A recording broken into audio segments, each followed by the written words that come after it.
Hi, everybody. Thank you for coming. Thank you, Tiana, today for being one of my co-hosts. I'm Joy Harper with Tianna Edwards today, and we're going to talk about all the ways that 13% don't play. So, welcome to 13% Don't Play. And so, Thank with you so this, much for having me. yeah. So, what this conversation and all these conversations are about how we play now, how we played in our childhood, and the things that we take away from the lessons, or the things that we got to do in play, or the things we didn't get to do in play. And so, 13% of Black people are the African American population, and we weren't always given the privilege to play or the freedom to play. And so, my first guest, Tianna Edwards, well, she'll tell you where she's from and give you a little bio, is here to sit down and talk about all the ways she did and maybe didn't play. Hi, Tiana. Hey, Joy. Thank you so much for having me. Yeah, absolutely. I'm really excited about this project. I'm excited to be here. So, for a little bit of background, I'm Jamaican. I was born in Jamaica, and I lived there until I was 8, and then we immigrated to the US. And I've been here since. I actually just was able to get my first visit back home after getting my green card last year, this past December, so a year ago, almost exactly now. And yeah, that's me. So, when you hear the words 13% and don't play, and in context, how do you receive that? What does that mean to you? Well, I know we had a conversation about it, but in my head, when we explained that why you chose 13%, and that's the population of the percentage of population of America that identify as, the Black or African American. Thank And you. I just think about all of the political drama around like these people are taking your jobs, this, and the third, and how everything disproportionately affects like Black people. And I'm just like, you realize 13% of the population, like whoever's disproportionately affected, numbers wise, you are still higher. So it's so not funny, haha, but it's funny to me sometimes to the point where I do laugh. I'm just like, there's so much going on that we're all missing. It is. And thank you for that correction as the words were coming out of my mouth saying African American. It's like, that's not actually correct. Um, It is the diaspora of Black people living here in the United States, which is a mere 13%. And when I think about play, I, of course, am in early childhood, so I spend a lot of times talking to parents, particularly Black parents, around the goal and the work of play. And sometimes it's not always seen or viewed as the right of childhood or the work of childhood. Sometimes it's considered a luxury or a privilege. So, how was play given to you? Was it a right? Was it a luxury? Was it something you had to do or something you got to do? That is such a good question, and I have been thinking about this. So, from before we moved up here, play was just something that was an expectation, right? So we were in Jamaica, we were around a lot of family, had all my cousins. We would be running the streets together with our little selves, right? Always getting into trouble, always getting up to stuff.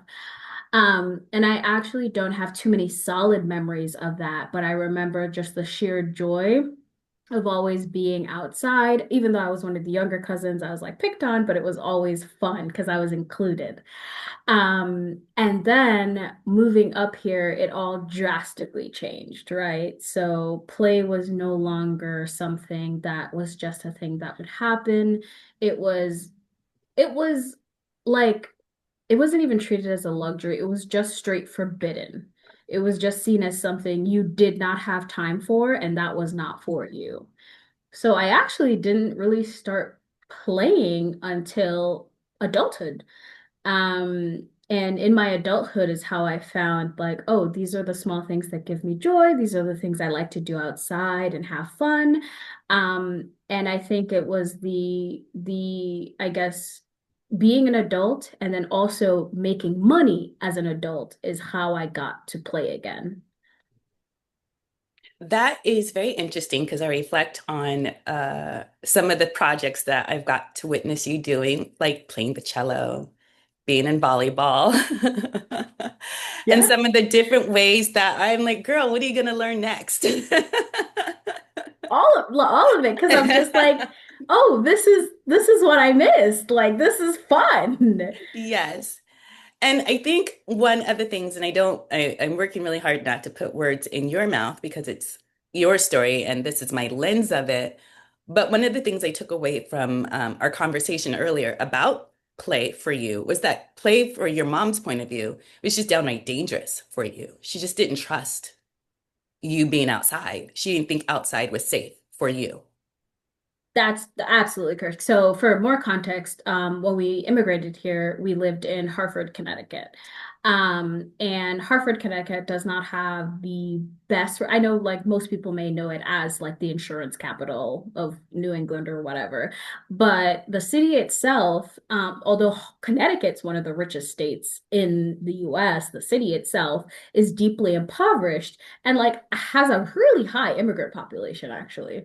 Like there was Polish immigrants, Armenian immigrants, and obviously Jamaican, Dominican immigrants, all of which I just met living in Hartford, but it was not a safe place. Hartford had like a high crime rate, there was like high presence of gangs, drugs, the works, like, urban living, as they say. So, and when we moved here, our status was undocumented. So with the combination of all of that, my mom was just like, "You don't go outside." Not so. Also, my mom had four girls, and I'm the second. So like, there's a combination of a plenty of things, but like, yes, play was forbidden because of a number of things, like where we lived, our immigration status at the time. Just all of that just put us in the box of like, nope, that's not for you, and it's not worth you doing that for the risk it could incur. And that makes so much sense. I mean, she's going to work. She needs you to be home when she gets home because otherwise it's quite dangerous. And then how did you receive that as an 8, 9, 10 year, 12? After school, middle school, everyone's hanging out. After high school, after school, everyone's hanging out. How did you receive other people's ability to play, but maybe you didn't, you weren't from the same place, you didn't have the same road to walk down. Yeah, so initially it was really funny. So I came and I lived in Hartford, right?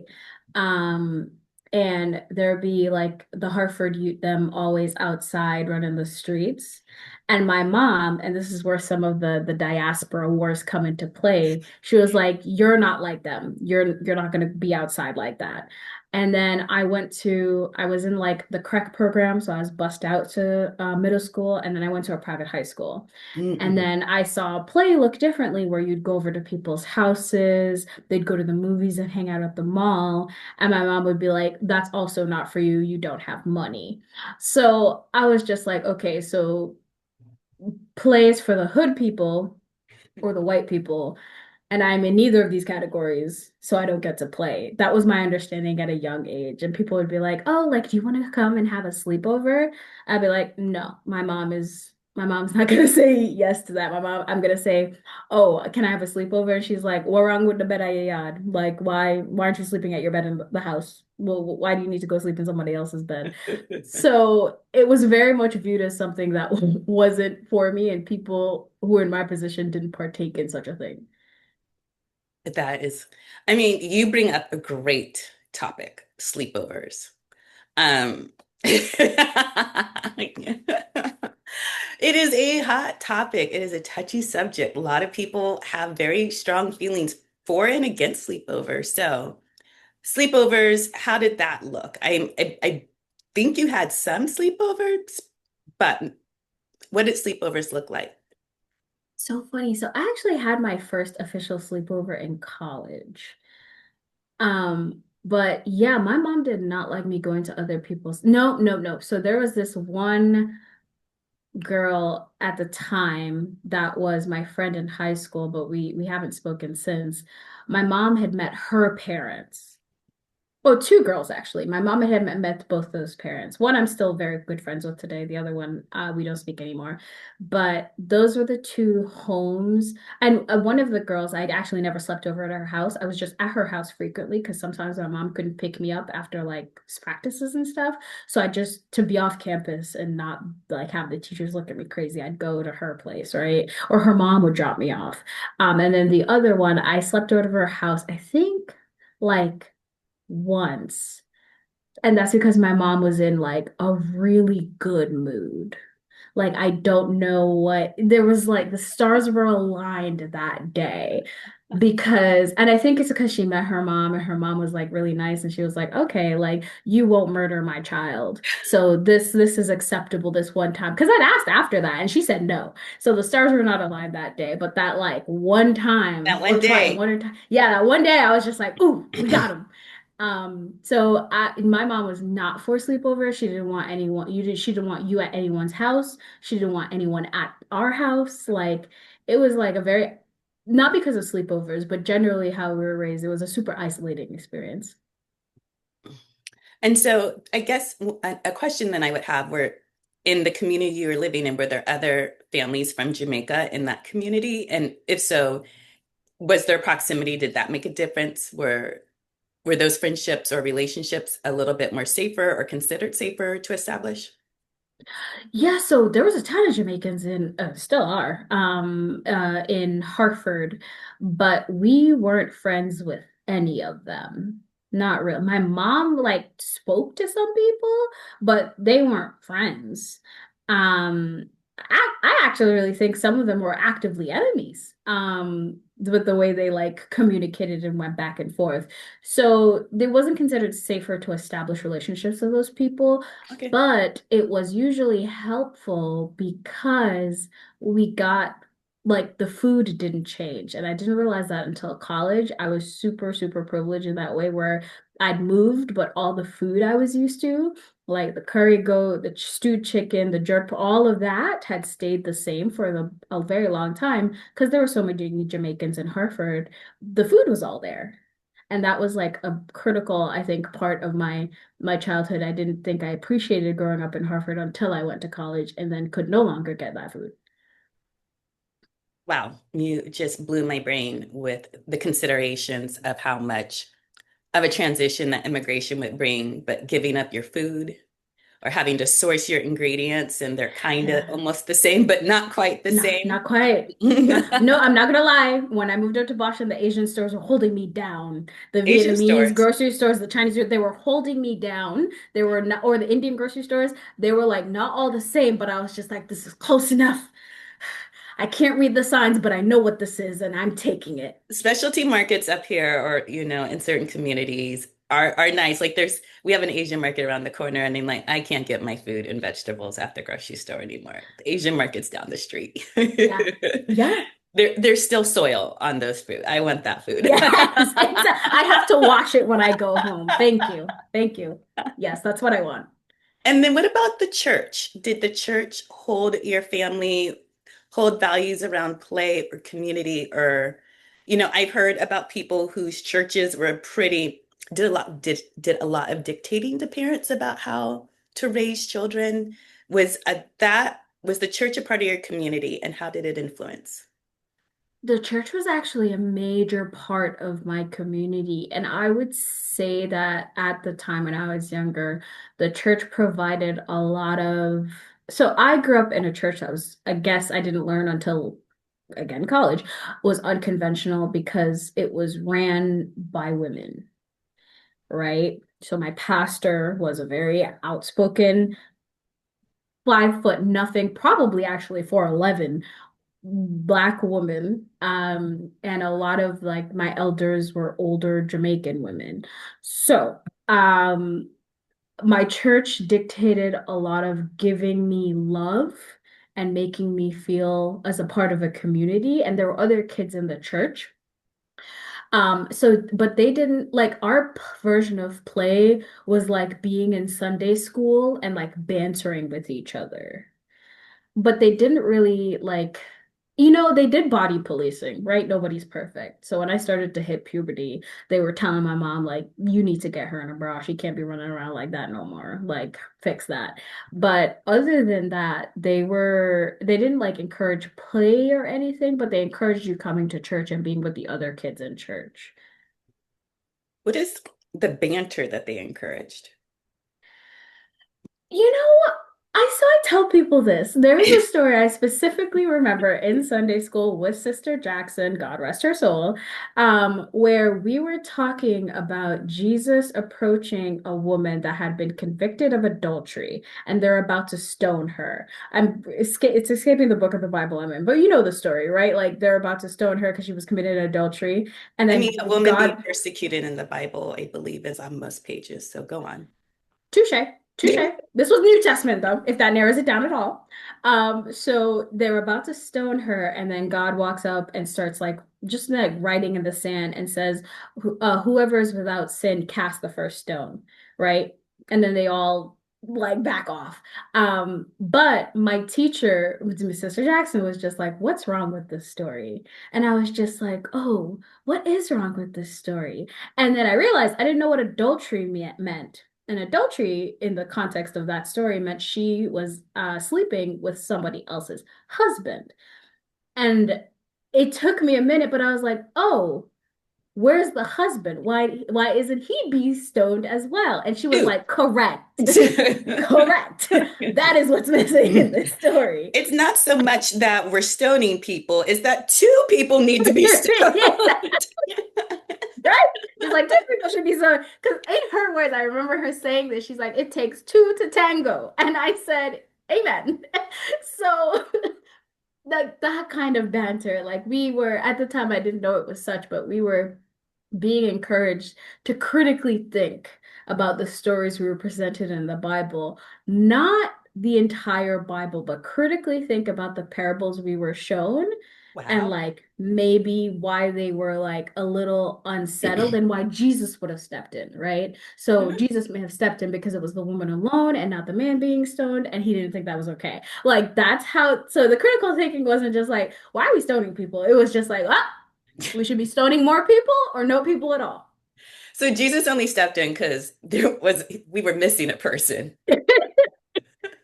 In my maybe what was I, 12? In my 12 or 13-year-old head, I was just like, yeah, that's it. Jesus is a real one. He said we stone all of them or none. Jesus called a timeout. He did. He did. I And that was love the that. kind of banter. Well, I love that story because wow, I to hear like this maternally driven or ran church. Yes, I guess you are going to come into religion, come into the way that you interpret and digest religion differently than maybe in a more patriarchal sense, which many churches tend to be founded on. Um, and so then returning back to play, and when you're looking at how you went from having an outside life, it being an outside child, to becoming an inside child, and then, maybe taking on some responsibilities that females are expected to take on in the home, especially if your parents are working or if your parents are single.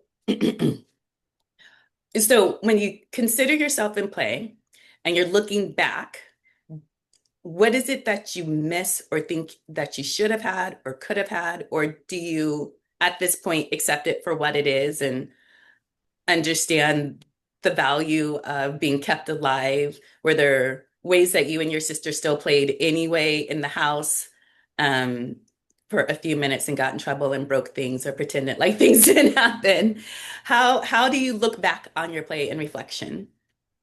So I think about it a lot, and I'm just like, I think play as I become, older and probably more cynical, I think play would have only been possible if money were present when after we'd moved, right? Because we were in a rich family in Jamaica, right?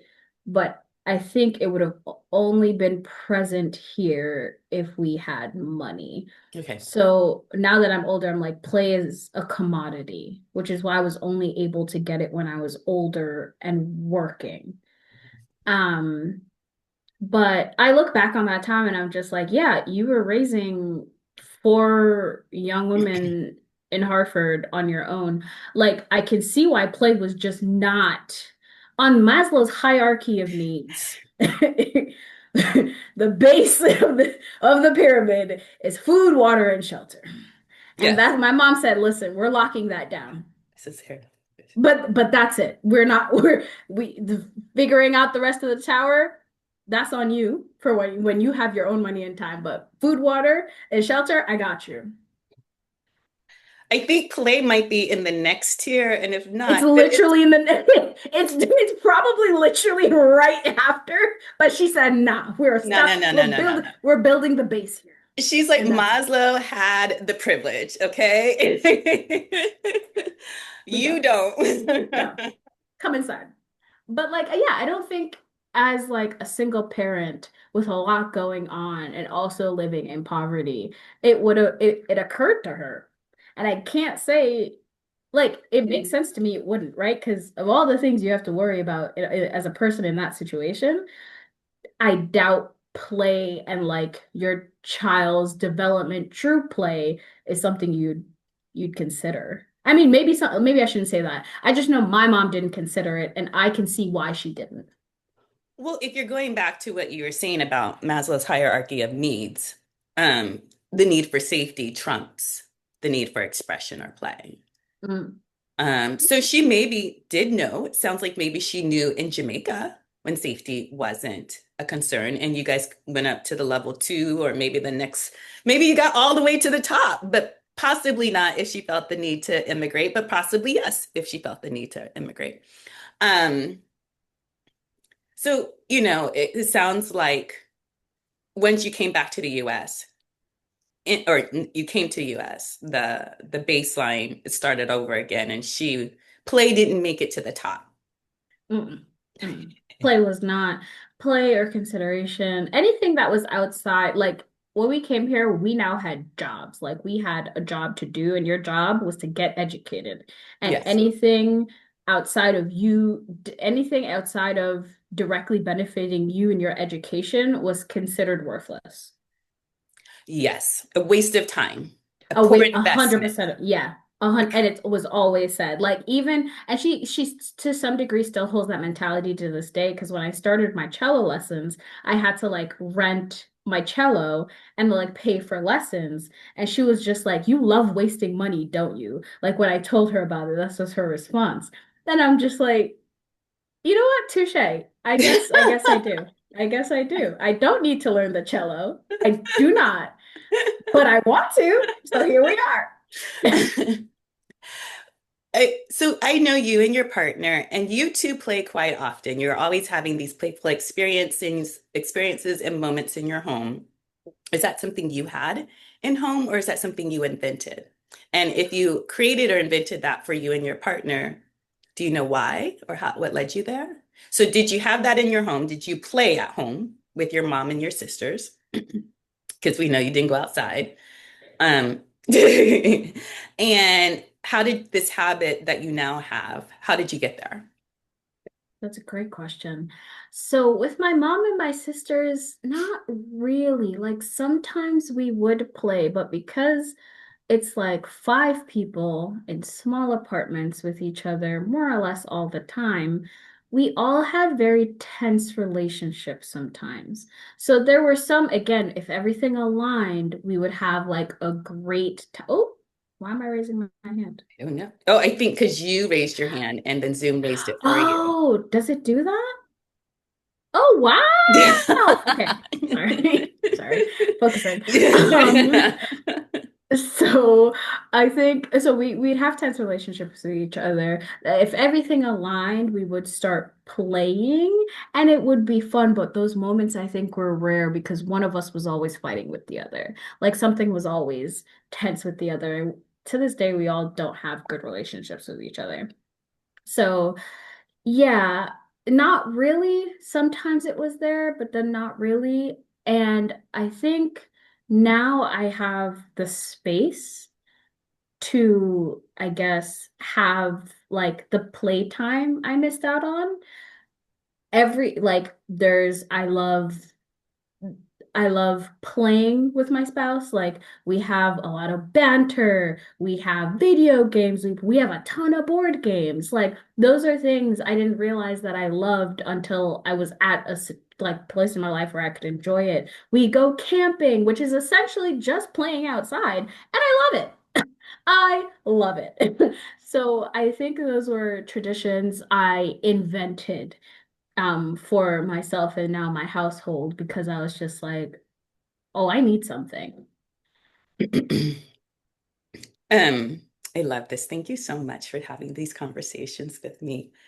Um, Always because I think that, you know, in all respects, even the parents and the craziest parents are probably doing the best they can and they're doing what they know. 100%.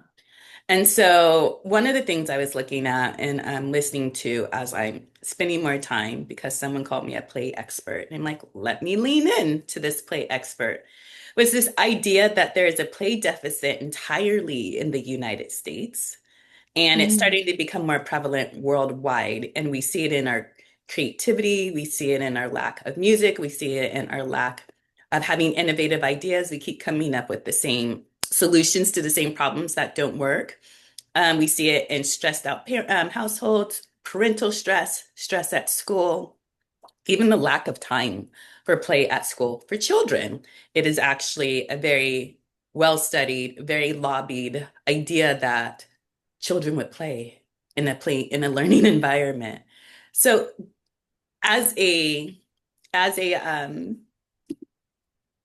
as a scientist, when you look out and you see play and the way that it's impacted yourself, impacted your family, do you see a bigger conversation around it for the world, or is this still something you're just putting on in your head for you?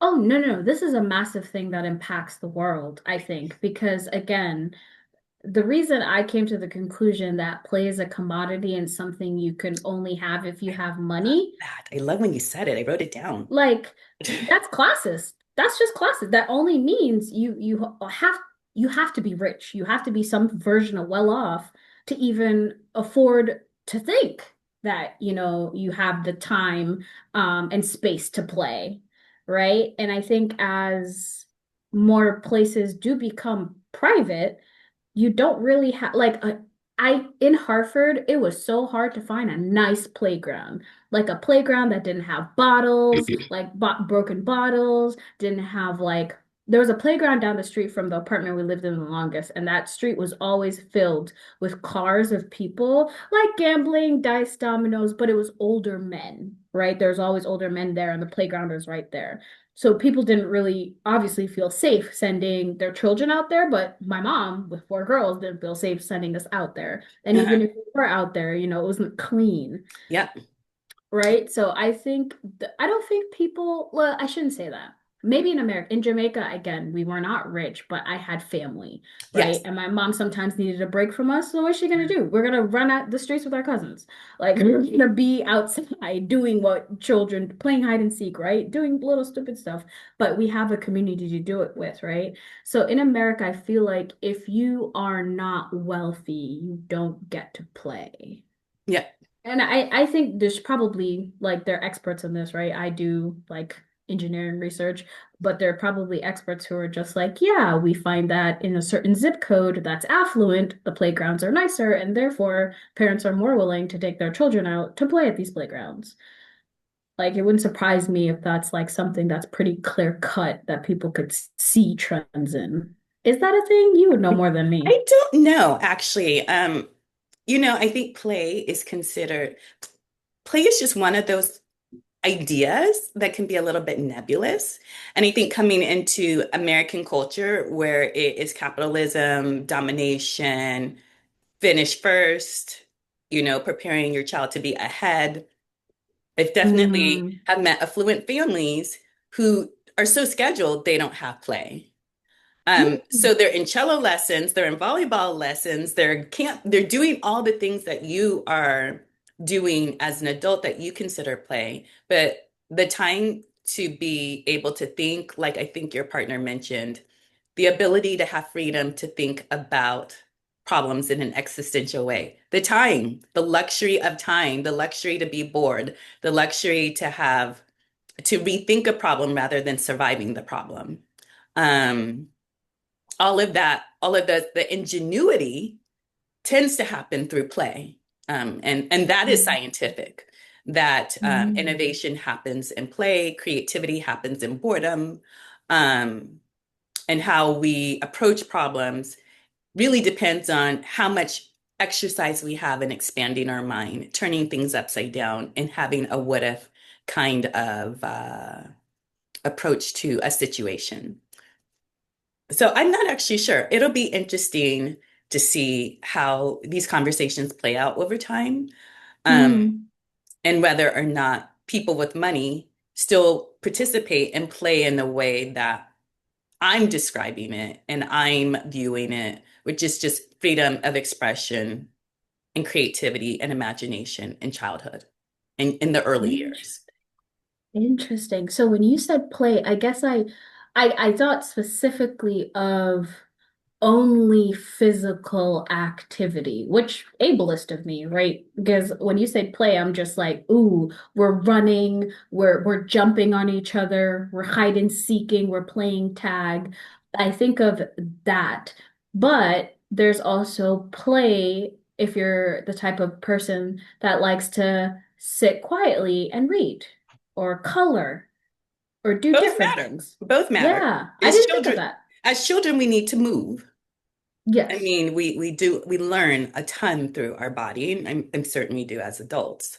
Um, but I really don't know. I honestly don't know. And this is the question around, okay, so there's the American version of play, and then there's the Black version of play, and then there's your family or your neighborhood or home version of play. So I think in America, play can often still be very prescribed, very contained in boxes where you get to do this at this time, or your version of play is going to that play group, but then when you get home, we do X, Y, and Z. So I think it all matters. It all counts. It's all creativity and expression. Mhm. But do even some young people have the time to be in their room bored alone or like asleep during the day? Like I've heard about people like sleeping during the day could get you in big trouble. So the need for rest, the need to nap, the need for the body to shut down and to explore in ways that are not so linear or visual or just the work of right now or the worry of tomorrow. So we only have a few more minutes before this hangs up on us and makes me, look even more ghetto than this first pilot. Zoom is so ghetto because they were like, oh, unless you subscribe, you can't have all the time you want in the world. I'm just like, this is a thing you invented. And you could have told me without putting that on the screen. You did that on purpose. So rude. Like I understand that you're giving me basic, but you don't have to act basic. That's No, what truly. that Also petty. so super petty. Like I'm not Don't giving you my money now just for that reason. Um, don't sue us, Zoom. Allegedly. I feel like if I throw that in there, it's fine. so in the 2 minutes and 54 seconds that Zoom is telling me that we have, and I probably will re-invite you in a few months later, because this was so great and I really appreciate you doing this with me. What are your takeaways? What do you think? And what do you want to do more of? And when you see people in the world who are work, work, work, what are your thoughts on play now? How do you organize it? How do you prioritize it? How do you view it? So right now I'm back in the point of my life where, well, actually, no, I've always viewed it as a luxury because of when I was able to get the chance to play. But right now it really is such a precious, luxurious thing. I am currently a graduate student and there is no time for play. all of my time is really just schoolwork, and I miss it so much. I mind you, the thing that was like giving me the access to like play the way I was like my job, which I hated. Like I wasn't a fan of it, but I was just like, this paycheck is making me stick around. Um, because now, like, I only have to be with you all these hours of the week, but like the rest of the time, it's mine. I'm playing. And this PTO, yes, give it to me. I'm taking it. You're going up Maslow's hierarchy all the way to I number, all the way to the top. I was going to self-actualize if it killed me. So, I think play right now, I'm realizing how important it was from just my time exploring what I think I like. And I would like time to explore it more, but there are certain things that restrict that. And I think I don't know if it's inherent to the graduate school system here to restrict the amount of time and play you have for yourself. It may be.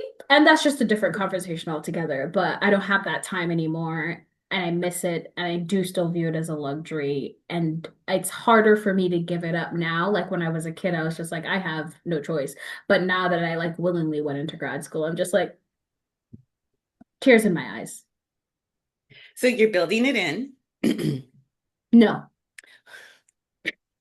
She I can't lie actually, about it. you actually are building it in. Am I? You have people in your home and joyful occasions, and Oh, you yes, we are building it in, but it's still like stressful because I'm like, okay, I'm thinking about school stuff. So it's yes. not as like uninterrupted as it was Oh, before. I think you're looking for the holy grail of being a human that doesn't exist. Not here. Not without more money, maybe, like you were saying. That's one thing grad school doesn't provide is money. So here we are. I probably won't find it.